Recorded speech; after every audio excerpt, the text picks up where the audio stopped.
శ్రీ గురుభ్యో నమః. హరి ఓం. గురుర్బ్రహ్మ గురుర్విష్ణు గురుర్దేవో మహేశ్వర గురు సాక్షాత్ పరబ్రహ్మ తస్మై శ్రీ గురవే నమః. కృష్ణం వందే జగద్గురు అన్నారు. శ్రీకృష్ణ పరమాత్మ ఈ చతుర్దశ భువనాలకి కూడా సద్గురు. అటువంటి సద్గురువు యొక్క కథ మొత్తము కూడా భాగవతము అంటారు. ఈ భాగవతంలో 18 స్కంధాలు ఉన్నాయి. ఒక్కొక్క స్కంధంలో ఒక్కొక్క రకమైనటువంటి ఉపయోగాలు ఉన్నాయన్నమాట. నేను ఇది నా స్వానుభవంలో తెలుసుకున్న విషయం. నా పేరు లంక శ్యామసుందరం అంటారు. మాది కృష్ణా జిల్లా చల్లపల్లి గ్రామం. మేము ఈ కార్యక్రమాలని చాలా చోట్ల చేసాం. మచ్చుకి తిరుమలలో 2 సార్లు చేసాం ఈ కార్యక్రమం. బదరీలో చేసాం, రిషికేశ్లో చేసాం, ద్వారకా తిరుమలలోనే ఇంతకుముందు ఒకసారి చేసాం 10 సంవత్సరాల క్రితం. ఇప్పుడు మరలా తిరిగి ద్వారకా తిరుమలలో చేస్తున్నాం. ఈ యొక్క కార్యక్రమానికి ఏ నామకరణం చేసామంటే షోడశోత్తర శతసహస్రవార విష్ణు సహస్రనామ శ్రీ లక్ష్మీ అష్టోత్తర శతనామ స్తోత్ర పారాయణ సహిత మహాభాగవత ప్రవచన మహాయజ్ఞము అని నామకరణం చేసాం. ఇందులో వామన చరిత్ర అనేది ఉన్నది.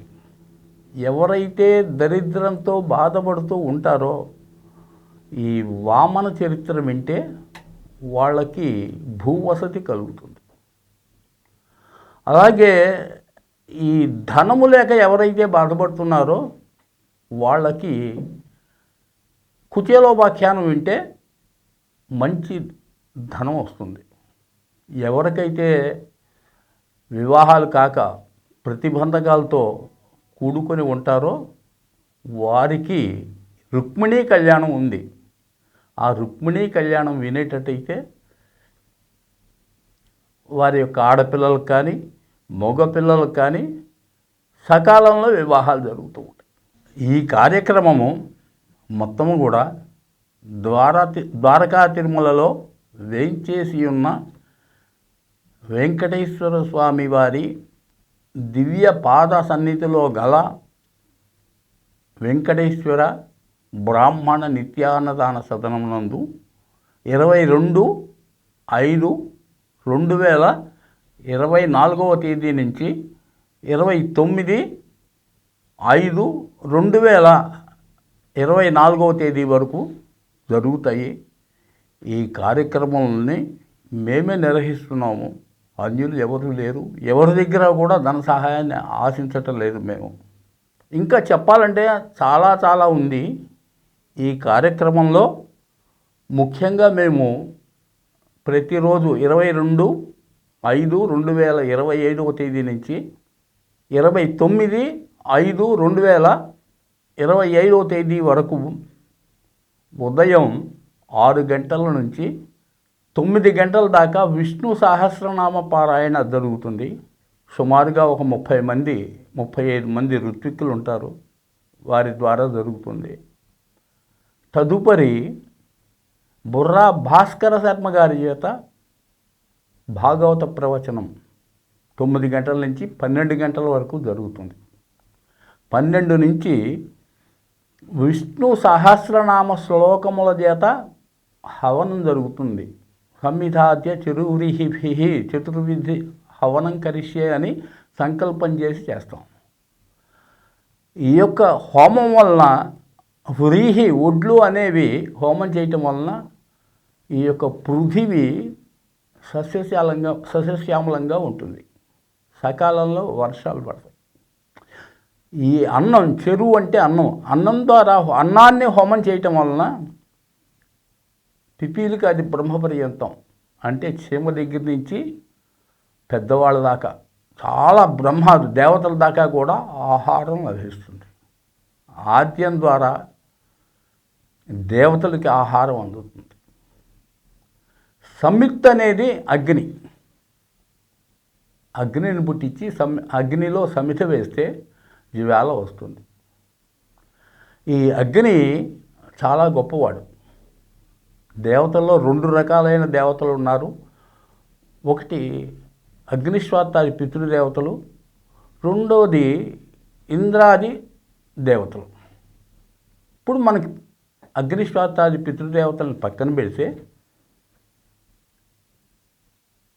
ఇంద్రాది దేవతలు వీరందరూ కూడా ఈ యొక్క హవిస్సు ద్వారా తృప్తిని పొంది ఈ భూలోకానికి మంచి చేకూరుస్తారు. అటువంటి యజ్ఞము 12 గంటల నుంచి 2 గంటల వరకు సాగుతుంది ప్రతిరోజు.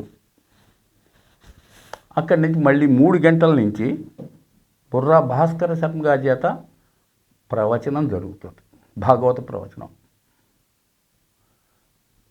ఆయన మంచిర్యాల చాలా బాగా చెప్పగలడు భాగవత ప్రవచనాన్ని. తర్వాత సాయంత్రం 6 గంటల నుంచి ప్రతిరోజు కూడా ఒక దేవతకి వివాహం జరుగుతుంది.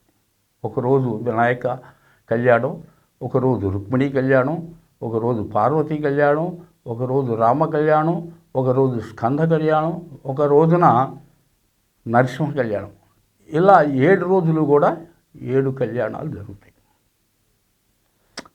ఈ యొక్క కార్యక్రమంలో పాల్గొని ఆ యొక్క స్వామివారి యొక్క కృపని పొందటానికి ఎవరెవరైతే వస్తారో వారందరికీ కూడా భోజన వసతి ఏర్పాటు చేస్తాం. మీరు ఏమీ కూడా చెల్లించాల్సిన అవసరం లేదు. ఇది మేము లోక కళ్యాణార్థం చేస్తున్నాం. మేము ఇంత డబ్బు ఖర్చు పెట్టుకుని చేస్తున్నప్పుడు కూడా మేము మా గోత్రనామాలను కూడా అక్కడ చెప్పుకోం. లోకాన్ని రక్షించవయ్యా పరమేశ్వర, నీవు తప్ప ఇంకా ఈ లోకాన్ని రక్షించేవాళ్ళు ఎవరూ లేరు, అందుకోసమని మేము ఈ కార్యక్రమం చేస్తున్నాం. కాబట్టి ఈ దేశం సుభిక్షంగా ఉండాలి. ఆవులు వాటి దూడలకి పాలిచ్చిన తర్వాత అపరిమితమైనటువంటి క్షీరాన్ని ఈ యొక్క జనానికి ప్రసాదించాలి. అలాగే ఈ స్త్రీలు, కుల స్త్రీలు వేరు ఆలోచన లేకుండా వాళ్ళ యొక్క స్వపతులతో ఆనందంగా గడపాలి. అలాగే పురుషులు కూడా వారి స్వపత్నులతో ఆనందంగా గడపాలి.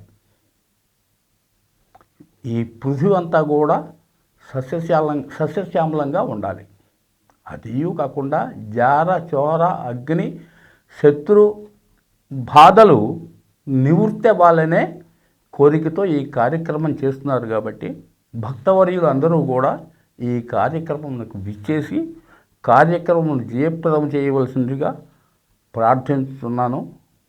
మీ ఆగమమే స్వామివారికి ఇస్తూ ధన కనక వస్తువాహనాలు. స్వస్తి ప్రజాభ్యా పరిపాలయంతా న్యాయేన మార్గేణ మహిష గోబ్రాహ్మణేభ్య శుభమస్తు నిత్యం లోకా సమస్తా సుఖినో భవంతు.